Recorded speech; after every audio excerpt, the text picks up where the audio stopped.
Bismillahirrahmanirrahim. Assalamualaikum warahmatullahi wabarakatuh. Waalaikumsalam warahmatullahi wabarakatuh. Alhamdulillahirabbil alamin.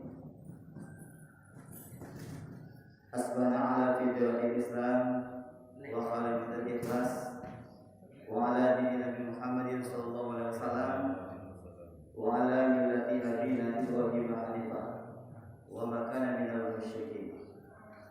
Asyhadu an la ilaha illallah wahdahu la syarika lah wa asyhadu anna Muhammadan abduhu wa rasuluhu sallallahu alaihi wasallam la nabi ba'da amma.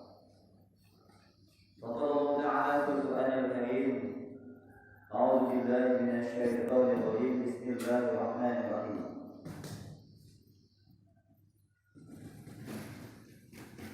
Wa aqimus shalah wa atuz zakah warka'u ma'al raki'in. Sallallahu. Alhamdulillah, pada pagi yang sangat berbahagia ini kembali kita senantiasa mengucapkan rasa puji dan syukur kita kepada Allah Ta'ala atas segala nikmat, rahmat dan karunia-Nya. Alhamdulillah kita masih dapat melaksanakan ibadah fardu salat subuh secara berjamaah. Mudah-mudahan Bapak dan Ibu kaum muslimin yang dimuliakan oleh Allah, semoga segala amal ibadah yang kita laksanakan ini diterima dan sempurnakan oleh Allah Ta'ala. Kemudian salawat dan salam tidak lupa pula kita peruntukkan buat junjungan kita, yakni Nabi besar Muhammad sallallahu alaihi wasallam, dengan mengucapkan Allahumma shalli ala Muhammad wa ala ali Muhammad. Bapak dan Ibu kaum muslimin yang dimuliakan oleh Allah, pada pagi yang sangat berbahagia ini kembali kita mencoba beberapa menit ke depan itu menyampaikan sedikit tentang masalah firman Allah dalam Al-Quran surat Al-Baqarah ayat 43. Allah katakan kepada kita, wa aqimus sholata wa atuz zakah warka'u ma'al raki'in. Subhanallah.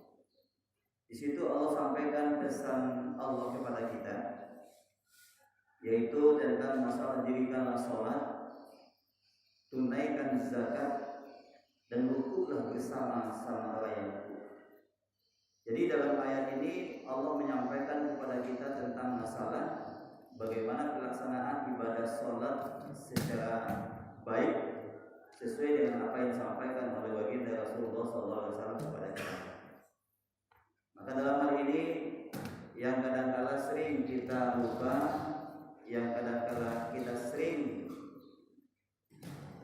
banyak yang belum mengetahui, maka pada kesempatan ini kita cuma sekedar mengingatkan kembali, mengulang-ulang kembali, yaitu terkait dengan masalah bagaimana atau ada beberapa sunnah-sunnah di dalam pelaksanaan sholat secara berjamaah. Jadi dalam pelaksanaan sholat berjamaah ini Bapak dan Ibu, itu ada sunnah-sunnahnya yang disampaikan oleh baginda Rasulullah kepada kita, supaya untuk mendapatkan sholat kita ini menjadi sholat yang lebih disempurnakan oleh Allah. Karena setiap sesuatu yang disampaikan oleh baginda Rasulullah itu di situ ada kebaikannya. Jadi kalau kita mengulang kembali Bapak Ibu bahwa sholat berjamaah itu adalah merupakan suatu keharusan yang harus kita lakukan, dan ini malah di zaman Nabi pun juga menyampaikan kepada kita, walaupun dalam keadaan apapun kita tetap melaksanakan sholat secara berjamaah. Ini pernah dikisahkan ketika baginda Rasulullah dalam kondisi sakit, beliau juga memaksakan sholat berjamaah karena begitu tingginya nilai-nilai sholat berjamaah ini dalam kehidupan kita. Bapak dan Ibu kaum muslimin yang dimuliakan oleh Allah Ta'ala. Nah, maka oleh sebab itu ada beberapa sunnah-sunnah yang disampaikan oleh baginda Rasulullah kepada kita. Yang pertama itu adalah tentang bagaimana meluruskan saf dan merapatkannya. Di dalam hal ini Bapak dan Ibu, ketika iqamah dikumandangkan, ketika itu kita berdiri, lalu bagaimana kita seyogianya sebagai makmum itu supaya meluruskan saf kita dan kemudian merapatkannya. Karena di sini disampaikan oleh baginda Rasulullah SAW dari Anas bin Malik radhiyallahu anhu, qala Rasulullah SAW mengatakan kepada kita, luruskanlah saf kalian, kata Rasulullah, dan kemudian rapatkan. Sesungguhnya, kata Rasulullah, aku melihat di belakangku, ya, sesungguhnya aku melihat kalian di belakang punggungku. Nah, begitu Rasulullah menyampaikan kepada kita tentang bagaimana untuk melaksanakan ibadah sholat secara berjamaah ini, itu supaya saf itu lebih disempurnakan, lebih sempurna. Artinya supaya diluruskan. Lalu bagaimana posisi lurus tadi? Dalam beberapa riwayat menyampaikan kepada kita saf diluruskan, dan kemudian Anas bin Malik juga mengatakan, sesungguhnya saya melihat di antara kami, kata beliau, ketika Rasulullah menghadap kepada jemaah sebelum melaksanakan sholat berjamaah, menghadap kepada jemaah, lalu sampaikan, dulu, maka luruskan saf ini.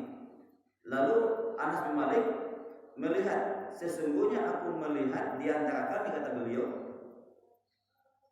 seseorang yang merapatkan, seseorang yang mendekatkan bahunya dengan bahu temannya, dan kemudian beliau merapatkan kakinya dengan kaki temannya.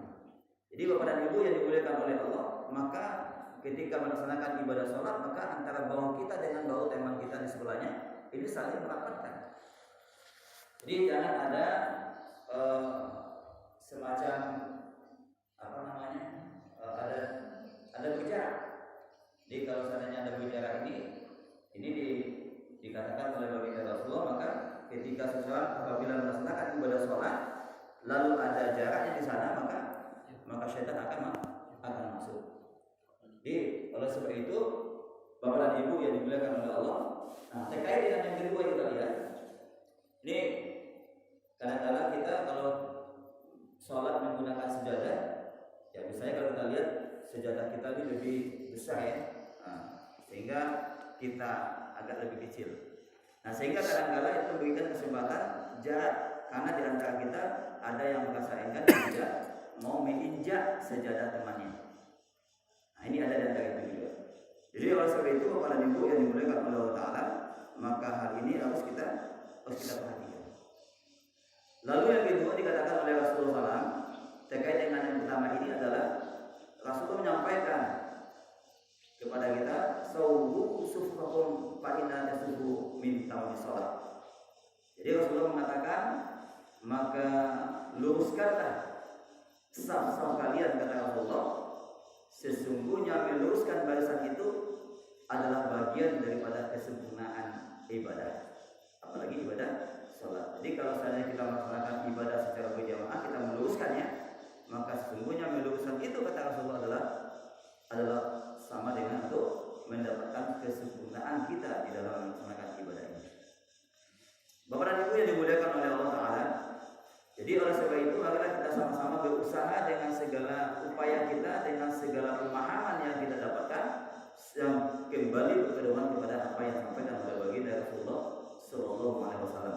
Jadi jangan sampai ada yang berjarak di antara kita. Jadi kadang-kadang pada Ibu, ya, kalau kita lihat sholat, kita masih merasa agak sedikit berbeda, ya, ketika kita menggesekkan antara jari kaki kita, pundak kita dengan kakinya, itu kadang-kadang kita agak merasa enggan. Jadi pada hari ini adalah merupakan satu sunnah-sunnah yang disampaikan oleh baginda Rasulullah kepada kita. Lalu adakah batalkah ibadah kita? Tidak. Kalau seandainya ada di antara kita yang berusaha untuk merapatkan safnya, kemudian merapatkan jarinya, merapatkan kakinya, lalu salah satu di antara kita enggan merasa dia menyisihkan, ya jangan dipaksakan. Nah, jadi kalau kita lihat dalam beberapa informasi yang kita dapatkan, berapakah besarnya kaki kita, itu sesuai dengan besarnya bau kita. Kalau bau kita segini, maka sesuaikanlah bagaimana dengan besarnya kaki. Jadi jangan sampai kalau ada yang kosong lalu kita perlebar. Nah, kita perlebar. Jadi lebih besar dia kaki bawah badannya daripada di atas. Itu akan membuat adanya kerentangan. Nah, jadi oleh sebab itu Bu, kita seyogianya sama-sama kita memahami demikian. Semoga apa yang kita laksanakan ini mudah-mudahan menjadikan ibadah kita menjadi ibadah yang sempurna, sesuai dengan yang disampaikan oleh baginda Rasulullah Sallallahu Alaihi Wasallam. Bapak dan Ibu yang dimuliakan oleh Allah Taala. Kemudian yang kedua kita lihat itu adalah bahwa sunnah-sunnah yang kedua itu adalah bagaimana kita untuk selalu mengutamakan sholat di bagian saf yang terdepan. Nah, ini ada juga kita melihat di antara teman-teman kita, kita yang lain yang di masjid dan musola ketika sholat berjamaah. Nah, ketika ada peluang yang sangat besar kita untuk bisa tampil sholat berjamaah di depan ini, kadang ada juga di antara kita yang misalkan silakan Pak maju di depan. Nah, ini yang kadang kita harus waspadai. Padahal di sini nilai fadilah keutamaan sholat berjamaah di bagian saf depan itu jauh lebih tinggi. Jangan dikasih kesempatan kepada orang lain. Nah, ini kita ambil selagi ada kesempatan. Malah dalam sebuah riwayat dikatakan oleh Rasulullah kepada kita, kalau seandainya kita terlambat sholat, lalu ketika kita dapati saf yang terdepan sudah penuh, dan kadang-kadang di sana kata Rasulullah, kalau ada kesempatan diuji untuk tampil di bagian saf depan, begitulah dia kepengen untuk diundi. Begitu tingginya nilai fadilah sholat di saf yang terdepan. Jadi bahwa itu para ibu yang dimuliakan Allah, maka marilah kita untuk berusaha mengambil posisi yang terbaik, terutama di saf yang bagian terdepan. Lalu bagaimana upaya kita? Maka datang lebih awal, supaya kita lebih bisa melaksanakan ibadah ini dengan baik dan kemudian berada pada posisi saf yang terdepan. Kaum muslimin yang dimuliakan oleh Allah Taala. Lalu apa dikatakan oleh Rasulullah? Apa satu bentuk keutamaan yang diberikan oleh Rasulullah kepada kita tentang saf yang terdepan ini? Dalam sebuah hadis beliau mengatakan kepada kita, Innallaha wa malaikatahu yusholluna 'alal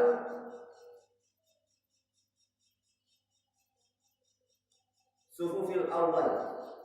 Jadi dikatakan oleh Rasulullah kepada kita adalah sesungguhnya Allah dan para malaikatnya berselawat kepada orang yang sholat di saf yang terdepan. Jadi satu bentuk keutamaan yang dikatakan oleh baginda Rasulullah kepada kita itu adalah barang siapa yang sholat di saf yang terdepan, maka Allah dan para malaikat berselawat kepada mereka. Jadi kalau seandainya Allah berselawat kepada orang yang terdepan, itu luar biasa. Ya, ini makanya ini jangan sampai kita tinggalkan hal demikian. Sebab kalau ini kita tinggalkan, maka sangat merugilah kita. Seharusnya kita mendapatkan pahala yang lebih baik sementara kita berikan kepada saudara kita yang lain. Jadi boleh kita membantu saudara kita, tapi dalam hal masalah ibadah sholat ini maka kita harus ambil kesempatan terbaik untuk melaksanakan ibadah ini dengan sebaik-baiknya. Bapak dan Ibu yang dimuliakan oleh Allah Taala, maka yang ketiga yang kita lihat itu adalah, nah ini kita disunahkan ya bagi imam agar meringankan bacaannya. Jadi dalam arti kata ketika kita sholat nanti jadi imam, maka lihat ke belakang, pastikan siapakah orang yang sholat bersama kita. Kalau yang muda-muda silakan boleh, ya panjang boleh. Tapi kalau seandainya dan kita banyak yang sudah tua-tua, maka kita ringankan bacaan-bacaan kita, jangan sampai kita memanjangkan bacaan. Karena bisa jadi masih banyak hal-hal yang lain yang mengakibatkan bisa membatalkan ibadah sholat saudara kita atau bapak kita yang lain. Jadi oleh sebab itu pada ibu, marilah sama-sama kita kembali mengingat-ingat, mengulang-ulang bahwa ada beberapa sunnah-sunnah yang harus kita lakukan di dalam pelaksanaan sholat secara berjamaah. Salah satu di antaranya adalah bagaimana kita meluruskan dan merapatkan saf-saf kita, karena barang siapa yang merapatkan dan meluruskan saf itu adalah merupakan bagian daripada kesempurnaan ibadah sholat kita. Lalu yang kedua dikatakan oleh Rasulullah kepada kita itu adalah bahwa ambillah peluang yang terbaik ketika ada kesempatan kita untuk melaksanakan sholat di bagian saf yang terdepan. Dan kemudian yang ketiga diantaranya adalah bagaimana kita untuk meringankan bacaan-bacaan sholat ketika kita menjadi imam. Dan kalau sholat sendiri silakan boleh, silakan mau 1 juz, mau 2 juz. Jadi mudah-mudahan pada ibu beberapa menit ke depan ini, alhamdulillah yang kita menyampaikan ini semoga kita bisa kita amalkan dalam kehidupan kita. Demikian saja, banyak maaf atas segala kekurangannya. Wabillahi taufiq wal hidayah. Assalamualaikum warahmatullahi wabarakatuh.